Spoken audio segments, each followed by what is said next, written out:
ওম ব্রহ্মদেবায় নমঃ। ওম ব্রহ্মদেবায় নমঃ। ওম ব্রহ্মদেবায় নমঃ। আরে রচুসুর, তোর আবার কি হলো? এই তো বেশ ভালোই আমি বসেছিলাম। হ্যাঁ, বল বল, কি চাই তোর? প্রভু, আমার প্রণাম গ্রহণ করিয়া আপনি বাধিত করিবেন আমাকে। আরে ছাড় তো তোর প্রণাম প্রণাম, কি চাই তাড়াতাড়ি বল। ভাল লাগে না যত রাজ্যে তোরা অসুর গুলো আর কাউকে খুঁজে পাস না। সারাক্ষণ শুধু ব্রহ্মদেবায় নমঃ, ব্রহ্মদেবায় নমঃ, ব্রহ্মদেবায় নমঃ। আরে বল তো তোর কি লাগবে? আমি আপনার ভক্ত প্রভু, তাই দিলাম প্রমাণ। আমার আর অন্য কিছু চাই না, চাই যে ইন্দ্রের সিংহাসন। হ্যাঁ, এ আবার তুই কি চেয়ে বসলি রে বাবা? হ্যাঁ রে, তোদের যত রাজ্যের উল্টো পাল্টা জিনিস কি আমার কাছেই চাওয়ার থাকে? তোদের আর চাওয়া পাওয়া শেষ হয় না, যতই দাও ততই চাই, পোষায় আর না। ছাড় ছাড়, ওইসব বাদ দিলাম। ইন্দ্রের আসন ওইভাবে পাওয়া যাবে না, মর্তে এখন ভোট চলছে, ভোট ছাড়া আসন পাওয়া যায় না। যা ব্যবস্থা কর। তোকে এইটুকুনি বর দিতে পারি যে তুই যদি ইন্দ্রের সঙ্গে ভোট করে জিততে পারিস তাহলে ওই আসন তোর। যা, এই আশীর্বাদ তোকে করলাম। প্রভু, ভোট? এ ভোট কি করে করবো প্রভু? এই শোন, আমার টাইম ওয়েস্ট করিস না তো, অনেক কাজ আছে। তোকে ভোট দেওয়ার কাজ দিয়ে দিয়েছি, এবার তুই বুঝে নে। তথাস্তু। রচুসুর ভোটে জেতার বর পেয়ে চলে গেলেন ইন্দ্রের সভায় ইন্দ্রকে থ্রেট করতে।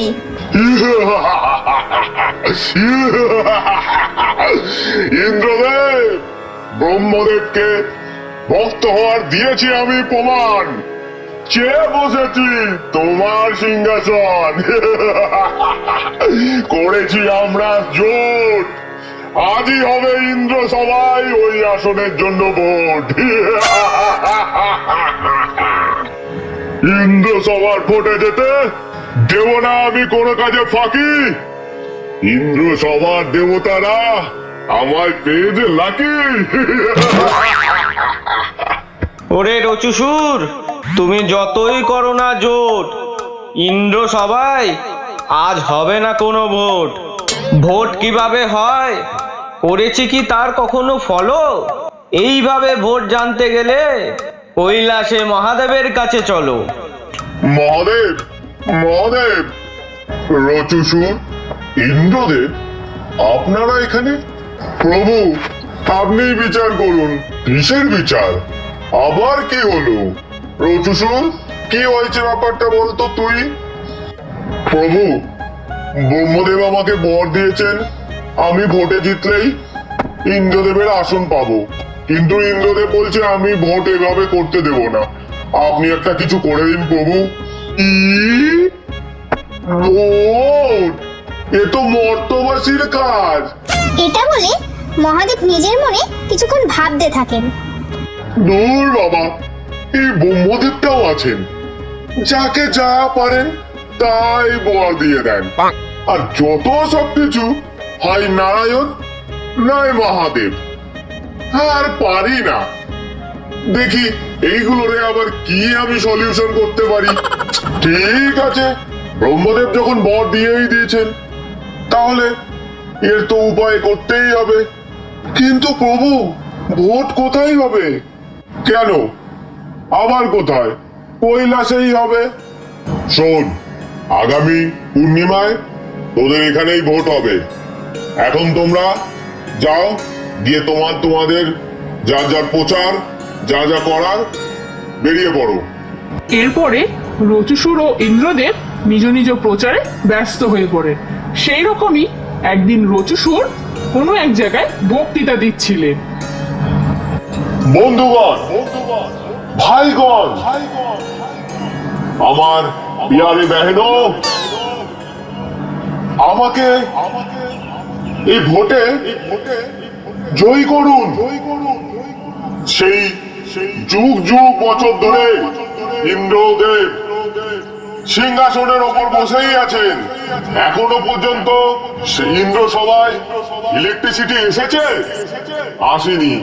জল এসেছে? আসেনি। কারোর মাথায় পাকা ছাদ আছে? আসেনি।